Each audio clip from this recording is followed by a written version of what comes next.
Hello, this is Mrs. Hazemittle again, and today we are going to be talking about some basic incrementing strategies with MIT App Inventor. So I'm going to show you how to do some basic countdown timer. A count up timer would work exactly the same way, just in reverse, and a score timer or a score button so that you can get points added onto a score and then how to quickly reset it. So I'm just going to drag over some parts. And I'm going to start with the user interface, and I'm just going to start dragging over some labels. Now, I want labels, not text boxes.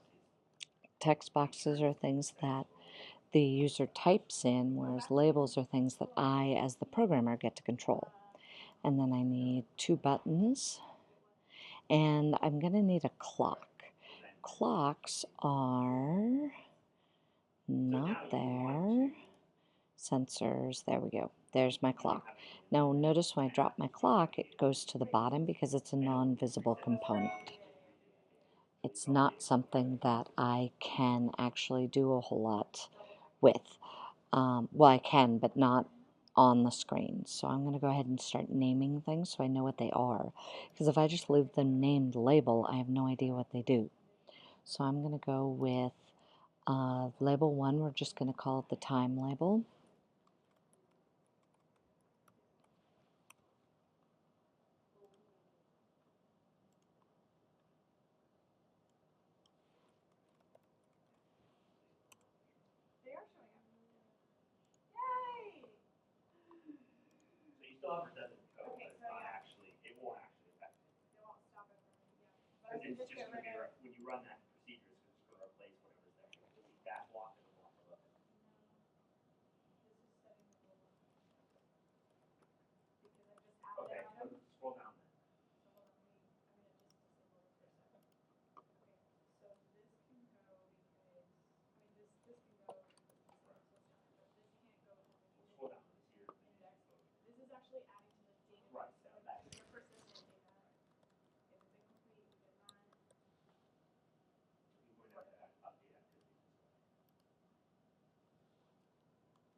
Okay, so you can rename all your buttons here in the components, but the title of them is not actually going to change until you come over here to the properties and change them. So notice time label was changed to say time, but I have yet to change the time number. So I'm going to go ahead and start my time number at 10 seconds so you can see a countdown.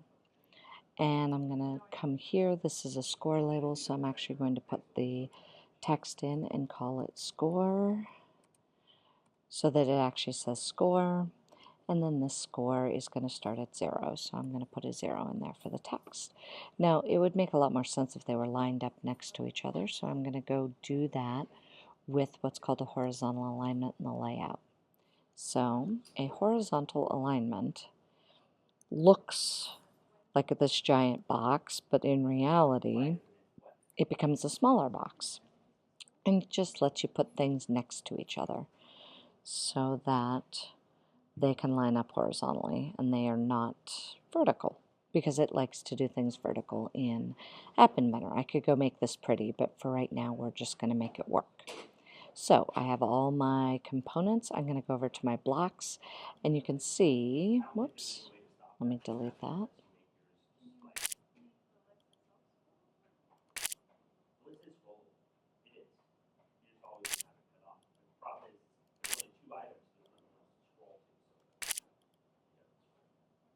Okay, so as you can see, I have my blank screen, and I'm going to go over to my designer, and the first thing I'm going to do is I'm going to make my time just count down from 10 to 9, because that's pretty easy to do. So I have to look at it, and when is it going to count down? Well, if you look at your designer window, you can see that your clock is set to essentially fire. See, it says timer always fires every 1 second. Well, that's good for me because that's what I'm going to do. So I'm just going to go down to my clock, And when clock timer fires, so whenever my timer fires, I want it to change that number from 10 to 9 to 8. So that number lives inside of my time number. So I'm going to set my time number text to whatever it was minus 1, right? Because it has to count down. Well, in order to tell it what it is to start with, I have to initialize it as a global variable, meaning I can use it anywhere in my app. So I'm just going to go ahead and put this is now global time, and I'm going to set it to 10 seconds just so you can see it count down. So now in the text box, I actually have to do the math.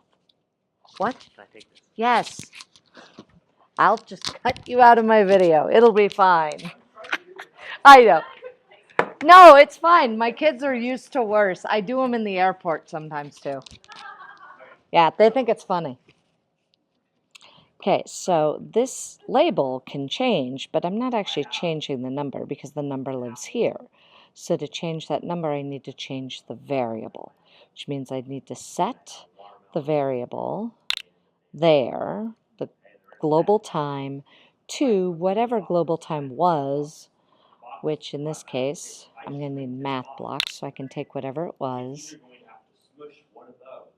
and it doesn't want to go in the first try. There you go. Global time, and I'm going to subtract a math block number 1 from it. So now it should count down. But I'm not going to see that countdown if I don't change this number text. Time number text has to still change. So in this case, what it's going to change to is going to be whatever the actual variable is for global time. So again, I changed that to global time, and now, so I got a little error there, but it doesn't really know what to do with itself. So I'm going to go ahead and go back up to my designer. I'm going to come over and turn something off and turn it back on, and then I'm going to show it to you in AirDroid, which crashed. There we go. So now you can see my timer counting down, and it's going to go negative because I didn't tell it to stop. So at some point I'm going to have to take care of that. But right now, all I needed it to do was to count down. What I'd like it to do is to stop when it gets to 0. So that's a pretty easy one, right? If the time text, which I can't use that set block in there. I need one with that puzzle piece side. So I'm just going to come over here and go to my time number and grab my time number text block that actually works. There's text color, there's time label text. If that is, well, it's math because it's got numbers in it. So if it is, and instead of equals, I like to say less than. So if it's less than 1, there we go, then I'm going to go ahead and have it 1, turn the timer off. Well, to turn the timer off, it's enabled back here on the designer window. See, timer enabled. So that means I'm just going to set the clock to disabled. So I'm going to go down here and find out. I got to find that. So there we go. Clock timer enabled is right there. So then set. So I got to set my clock timer enabled to what? Well, I got to set it to false, right? Because I don't want it enabled anymore. So I can go to logic and pull a false. And now, when I do that, it should stop counting. So I'm just going to scooch this over so you can kind of see both my tablet and my thing here at the same time. And you'll notice that it's kind of stuck currently at negative 104. So I'm going to go over to my designer window. I'm just going to change one little thing, which in this case is I'm going to enable it. And notice it should now count down. There you go. You can see my tablet counting down. And when it gets to 0, it should stop. There you go. It doesn't count down anymore. Perfect. That's what I wanted. So now in my blocks. Now what I need to deal with is my score up. So what I've done is so far decrement, or bring down, increment backwards the clock. So I'm subtracting. Now I want to do the same thing, but I want to do it with the score, and I want it to go up. So I'm going to find the score button. When you click the score button, you want the score to go up. So again, I have to set up an initialize some global score to be a number, because I have to start my game at 0. So I'm going to go with math, make it a 0, initialize my global score to 0. So once my global score is 0, then I can start messing with it. So I can go set my global score to be whatever it was plus 1. So I can go back to variables and pull a get block. And that little X in the circle just means it needs me to name it in this case. So I'm going to take global score is now set to whatever global score was plus a number. So every time I click it, it's going to go up. And that should now, every time I click score, hold on. Oh, I did. It changed the score. But it doesn't show up because I never told it to. So I have to go back to my score label and tell it to make my score label actually show. So I'm going to take my score label and set it to get global score. And now, when I do it, I should now be able to see it go up. There you go. Oh, wait, the wrong thing is changing. The 0 is still there, but the other thing changed. Oh, well, that's not what I wanted. Oh, because I pulled global score label, didn't I? So I'm going to ditch it, and I'm going to go back and get the set global score number text, which is what I really wanted. But now to make it look like it was, I have to go over here, reset it, and now it's going to start counting down, and every time I hit up, the score goes up until the timer stops. Now I can keep hitting this all day long, right? So I can keep going up. I can disable that button if I really want to when the timer hits 0 and see how far I can go. To do that, I would simply have to disable the button, so much in the same way that we disabled the time, the clock, when it got to 0. We can do the same thing with the score button. So, text, visible, width, percentage. So we can go ahead and set the score up button visible to false. Oh, but we don't want to do it right away, do we? There's false. So I'll pull that out because we want to do it when. So again, it's if then. So if global score equals, actually, you know what? I don't want to do it when the global score gets to something. I want to do it when the timer gets to something. So I'm just going to go ahead and say this blue piece here. So when or if the global time, whoops, gets less than 1. Yes, I know, thank you. Sorry. Duplicate. There we go. It just didn't want to stick in there. There we go. So when the time in the time text is less than 1, it's going to turn the button off. So again, to test it, I'm going to go over here and just change one little thing, turn it back on, and now I can watch it count down, and I can score up all I want until there. And my score up should have disappeared, but it didn't. So we will go and take a look at that and figure out why. Oh, there it goes. It went and disappeared now because I said less than 1. I didn't say equals 0. Now we need to be able to clear everything. So I could change that into equals and make that 0. That'll solve that problem. But now I need my clear to work. So I'm going to go over here to my clear button, which is, I called it reset button. And notice I put the word button in the name, so I'd know what it was when I was looking at it if I have a lot of stuff here. So I'm just going to have my reset button. And what I really want to do is to turn the timer back on, set it back to 10, and turn the score back to 0. So the score is easy, right? I'm going to just go set global score to. So I'm going to duplicate set, but I'm not going to have it go down this time. I'm just going to have it be 0.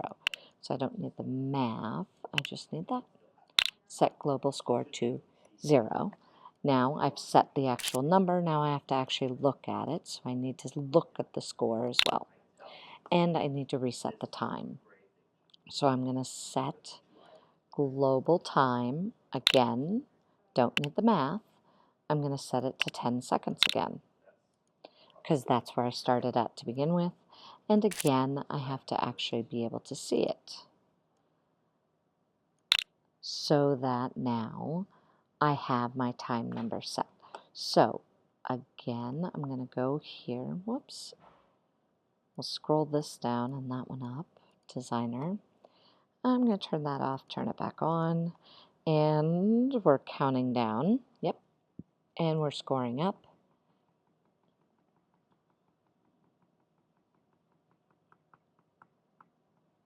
And now that's gone, and I hit clear, and everything goes back to normal. What did I forget to do? That's right, I did not make my button visible again.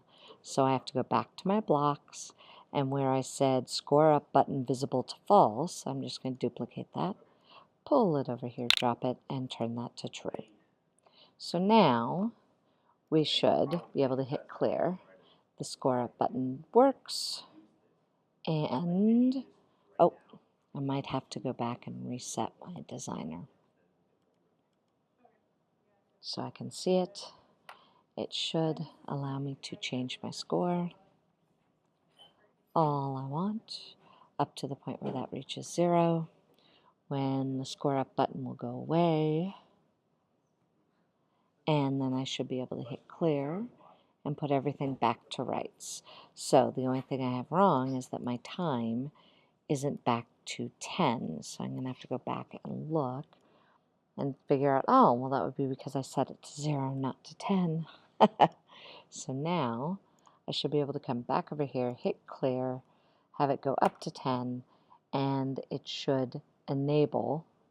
But see, I had disabled my clock as well. So now I got to go back and re-enable my clock with my clear button to true, and there we go. So now let's see what I can do. It's counting down. My score still works. I hit clear, it goes back to 10 and 0, and it starts counting down again. So there's a pretty basic, simple increment and decrement setting. All I did was initialize 2 variables, and then I messed with them using 2 buttons and 1 clock and 4 labels. And I really could have done it with 2 labels, but there you go. So that's basic information about how to get your clock set up and running and how to get your score working.